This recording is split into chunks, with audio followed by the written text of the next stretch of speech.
നമ്മുടെ ഈ ഗുരുവായൂര് സാധാരണ രാഷ്ട്രീയമായിട്ട് നമ്മൾ പ്രതിരോധിക്കാറുണ്ട്, അല്ലെങ്കിൽ അത്തരം വിഷയങ്ങളിൽ നമ്മൾ വളരെ ആ രീതിയിൽ തന്നെ നമ്മൾ സംസാരിക്കാറുണ്ട്. പക്ഷെ എനിക്ക് വേദന തോന്നുന്നത് ഒരു ആന, അതും ഗുരുവായൂർ ദേവസ്വത്തിന്റെ ആന ഒരു മൃഗീയമായ രീതിയിൽ സത്യത്തിൽ കൊന്നു കളഞ്ഞിരിക്കുകയാണ്.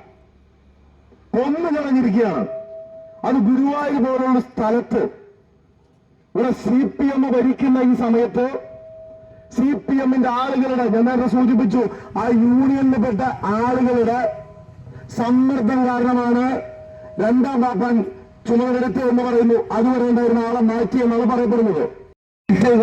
ഇവിടുത്തെ ഗുരുവായൂർ ദേവസ്വം ഭരണസമിതിക്കോ അനുബന്ധ ആളുകൾക്കോ അറിയാൻ യാതൊരു സംവിധാനവുമില്ല. എല്ലാം ഒരു മറ പോലെയാണ്. ഇതിനകത്ത് നടക്കുന്ന വിഷയങ്ങളൊന്നും പുറത്തേക്കറിയില്ല. ആനകളെ പീഡിപ്പിക്കുന്നു എന്നുള്ളത് യാഥാർത്ഥ്യമാണ്. കുറെ വർഷങ്ങൾക്ക് മുന്നേ ഇവിടുത്തെ ഒരു പത്രലേഖകൻ അദ്ദേഹം എന്നെ വിളിച്ചു. ചന്ദ്രമോഹൻ, കോൺഗ്രസിലെ ചന്ദ്രമോഹൻ ഇരിക്കുന്ന കാലഘട്ടത്തിലാണെന്ന ഓർമ്മ. ഒരു ആനയെ പൊള്ളിച്ചു എന്നാ പറയുന്നത്. പലതരത്തിലുള്ള പീഡനങ്ങൾ നടക്കുന്നുണ്ട്. ഒരു ആനയെ പൊള്ളിച്ചു എന്ന്